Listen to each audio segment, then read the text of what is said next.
खालामगासिनो बैसागुनि best actor मोनलायलायनानै बाबार खाथियाव दं खयथा थांगासिनो जोंहा सिमलायाव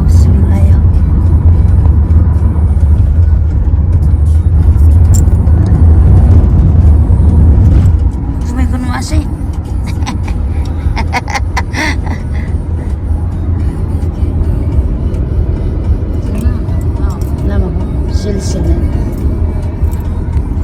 Hello.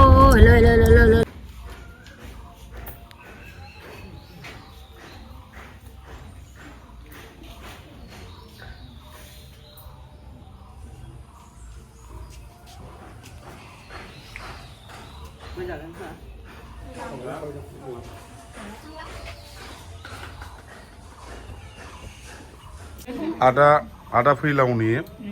माने बाजै माने जों बिथां न'आव फैदों जों चिरां डिस्ट्रिक्ट बिसानिफ्राय ज' फैदोंनो नायफैदों बिसोर न'खरनि फेमिलिजों बे उन्दैयाव नुनाय फिसाजो देरबायनाय माने बे जायगायावनो थाफैदोंमोन जोङो माने गोसोखौ मारबा मोन्दों माने फैनानै खनसे थाखादोंमोन बाथिसो मोनजालांदोंना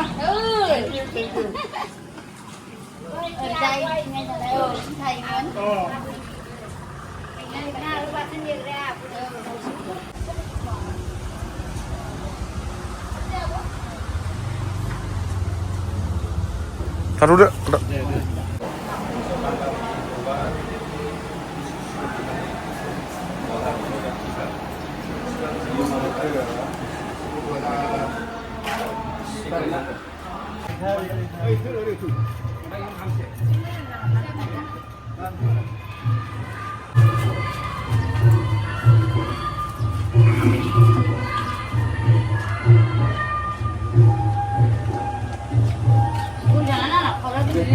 Dinlendi.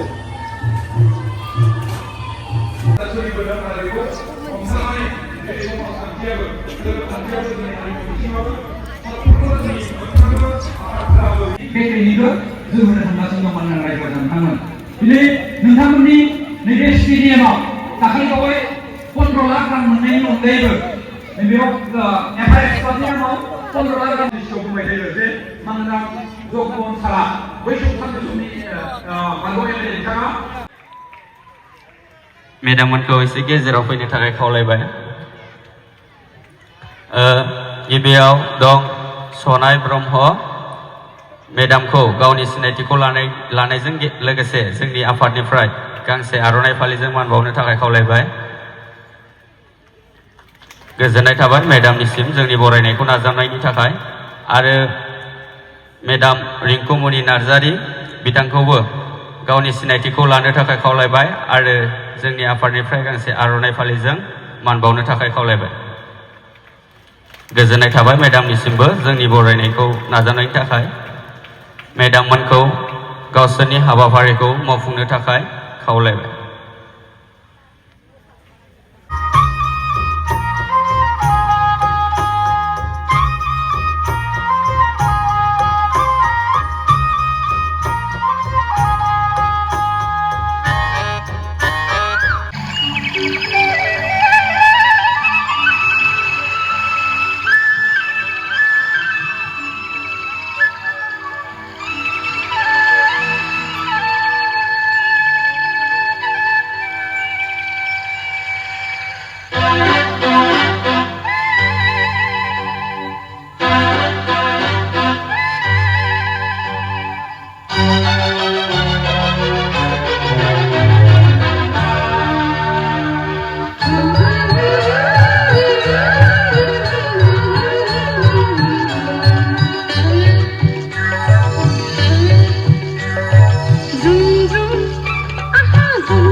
गिना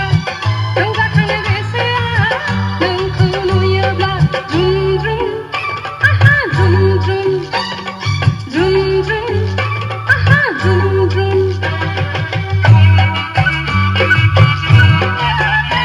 ओइबाबो खारबाय थायो खयबा लोगोफोर मोना दे बेवाय सोनाव बैसागुनि बेस्ट एक्टर मोनलायलायनानै बाबार खाथियाव दं खय थाखा दोनदों 13टा आयो पार्टि जादों 10,000 मोननायनि 1,000 हरखादोंसो जोंनोलाय आब' 500 Bisko जाबिको 12ता साननि साननिल' खामोन साननि ओमफ्राय दा नै एसे सान हाबा मोसाबाय बेवाय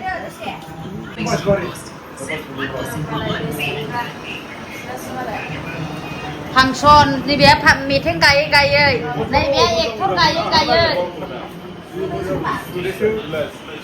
ओमफ्राय अबेबा गानानै फैखादोंदां बेवाया Mas Bari,